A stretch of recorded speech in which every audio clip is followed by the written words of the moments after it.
আসসালামু আলাইকুম। Nice wish cooking রুমে স্বাগতম জানাচ্ছি ট্র্যাডিশনাল এবং গ্রামীণ স্টাইলের নারকেলের নাড়ু। নতুন গুড় এবং তিল দিয়ে নারকেলের এই নাড়ুটি বানিয়ে সংরক্ষণ করা যাবে, এমনকি কুলি পিঠা বানানোতে ব্যবহার করা যাবে। এই জন্য আমি এখানে এক মোট পরিমাণে সুগন্ধি আতপ চাল নিয়ে নিয়েছি এবং এই আতপ চালটা আমি খুব ভালোভাবে ভেজে নেব।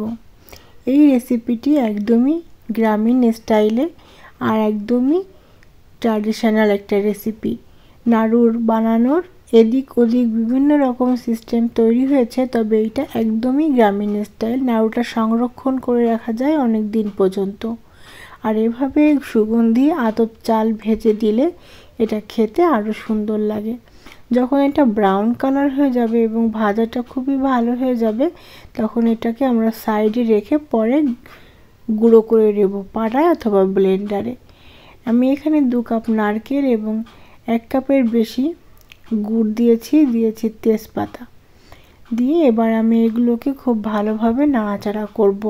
যেহেতু গুড়গুলো এখনো পর্যন্ত গলে যায়নি, তাই এটাকে আমি মিডিয়াম আঁচে একটুখানি নাড়াচাড়া করতে থাকবো যাতে গুড়গুলো গলে যায়। চুলার আঁচ একদমই বাড়ানো যাবে না, তবে গুড়গুলো পড়ে গেলে একটা গন্ধ আসবে, আর সেই গন্ধটা কিন্তু ভালো লাগবে না, আর স্বাদটাও একটু তেতো হয়ে যাবে। এজন্য এটাকে ধীরে ধীরে খুব অল্প আঁচে গলিয়ে নিতে হবে। চাইলে এটা আপনারা গ্রেট করে দিতে পারেন, তবে এভাবে দিলে কোনো সমস্যা নেই। আর নারকেলের পানি বের হবে, সেই পানিতে গুড়টা আরও খুব ভালো করে গলে যাবে। গুড়টা যখন সম্পূর্ণরূপে গলে যাবে, তখন এটাকে খুব ভালোভাবে একটু করে নাড়াচাড়া করে নিয়ে সম্পূর্ণ নারকেলের সাথে গুড়ের এই মিশ্রণটা দিয়ে নিতে হবে। তেজপাতা দিলে এটার একটা সুন্দর স্মেল আসে। এখানে আর অন্য কোনো মশলা দেওয়ার প্রয়োজন নাই। চাইলে এখানে দারুচিনি দিতে পারেন, আমি একটু দারুচিনি ব্যবহার করব। এর মধ্যে ভালো করে নাড়াচাড়া করতে করতে যখন আমি দেখব যে নারকেলের পানি শুকিয়ে গেছে, তখন ভাজা চালের গুঁড়াটা অল্প অল্প করে এর মধ্যে দিয়ে মিক্সড করে নেব।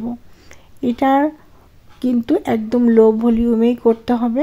বারবার করে দিয়ে মিক্সচার করে নেওয়ার পরে আমি এর মধ্যে দিয়ে দেব রোস্টেড তিল। যে তিলটা আমি ভাজা দেখাইনি, ওটাকেও আমি একটু ব্রাউন করে ভেজে নিয়েছি। চালের গুঁড়াটা দিয়ে খুব ভালো করে নাড়াচাড়া হয়ে গেলে, যখন হয়ে আসবে, তখন এই তিলটা ছড়িয়ে দিতে হবে। ভালো করে ছড়িয়ে দিয়ে আবারও খুব ভালোভাবে মিক্সচার করে নিতে হবে। আর ভিউয়ার্স, ভালো লাগলে লাইক, কমেন্ট, সাবস্ক্রাইব করে পাশে থাকবেন। পাশে থাকা বেল আইকনে ক্লিক করে রাখবেন এরকম মজার ট্র্যাডিশনাল রেসিপি পাওয়ার জন্য। এটা ভালো করে নাড়াচাড়া হয়ে গেলে চুলা অফ করে রাখবো। করে আমি এর মধ্যে দিয়ে দেবো এলাচ পাউডার। এলাচ পাউডারটা দেওয়ার পরে এটা খুব ভালোভাবে মিশিয়ে নেব। মিশিয়ে নিয়ে এটাকে আমি ঠান্ডা করার জন্য 5 থেকে 10 মিনিট, মানে প্রয়োজন মতন হাতে সয় এরকম ঠান্ডা হতে হবে, একদম ঠান্ডা না, কিছুক্ষণের জন্য রেখে দিতে হবে। আর একটু নাড়াচাড়া করে ঠান্ডা করে নিলে আরও তাড়াতাড়ি নাড়াচাড়া করলে ঠান্ডা হয়ে যাবে।